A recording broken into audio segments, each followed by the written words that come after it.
Nous vous en supplions, Seigneur, faites que nos jeûnes vous soient agréables, afin qu'expiant nos péchés, ils nous rendent dignes de votre grâce, et qu'ils nous servent de remède pour la vie éternelle. » Lecture du prophète Daniel.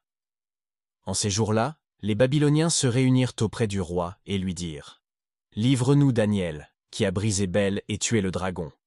Autrement nous te ferons périr avec toute ta maison. » Le roi vit donc qu'ils le pressaient avec violence, et, contraint par la nécessité, il leur livra Daniel. Il le jette dans la fosse aux lions, et il demeura 6 jours. Or il y avait dans la fosse 7 lions, et on leur donnait chaque jour 2 cors et 2 brebis. Mais on ne leur en donna point alors, afin qu'ils dévorassent Daniel. Cependant le prophète Habacuc était en Judée. Il avait fait cuire des aliments, et il avait broyé du pain dans un vase, et il allait aux champs les porter aux moissonneurs. Et l'ange du Seigneur dit à Habacuc : « Porte à Babylone le repas que tu as, pour Daniel, qui est dans la fosse aux lions. » Habacuc dit : « Seigneur, je n'ai pas vu Babylone, et je ne connais pas la fosse. » Alors l'ange du Seigneur le prit par le haut de la tête et le porta par les cheveux, et il le déposa à Babylone, au-dessus de la fosse, avec l'impétuosité de son esprit. Et Habacuc cria en disant : « Daniel, serviteur de Dieu, prends le repas que Dieu t'a envoyé. » Et Daniel dit : « Vous vous êtes souvenu de moi, ô Dieu, et vous n'avez pas abandonné ceux qui vous aiment. » Et, se levant, Daniel mangea. Mais l'ange du Seigneur remit aussitôt Habacuc au lieu où il l'avait pris. Le roi vint, le 7e jour, pour pleurer Daniel. Il s'approcha de la fosse et regarda dedans, et voici que Daniel était assis au milieu des lions. Et le roi poussa un grand cri et dit : « Vous êtes grand, Seigneur, Dieu de Daniel. » Et il le fit tirer de la fosse aux lions.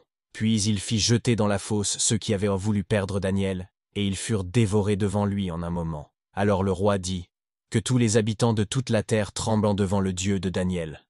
Car c'est lui qui est le Sauveur, qui fait des prodiges et des merveilles sur la terre, et qui a délivré Daniel de la fosse aux lions. » Suite du Saint-Évangile selon saint Jean. En ce temps-là, Jésus parcourait la Galilée, car il ne voulait pas aller en Judée parce que les Juifs cherchaient à le faire mourir.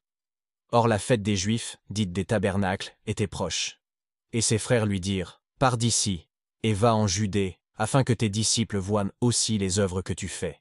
Car personne n'agit en secret lorsqu'il cherche à paraître. Si tu fais ces choses, manifeste-toi au monde. » Car ses frères non plus ne croyaient pas en lui. Jésus leur dit donc : « Mon temps n'est pas encore venu, mais votre temps à vous est toujours prêt. Le monde ne peut vous haïr, mais moi, il me hait parce que je rends de lui le témoignage que ses œuvres sont mauvaises. Vous montez à cette fête. Pour moi, je ne monte pas à cette fête, parce que mon temps n'est pas encore accompli. » Après avoir dit cela, il demeura en Galilée. Mais, lorsque ses frères furent partis, il monta, lui aussi, à la fête, non pas publiquement, mais comme en secret. Les Juifs le cherchèrent donc pendant la fête, et disaient : « Où est-il ? » Et il y avait une grande rumeur dans la foule à son sujet. Car les uns disaient : « C'est un homme de bien. » Les autres disaient : « Non, mais il séduit les foules. » Cependant, personne ne parlait de lui publiquement, par crainte des Juifs.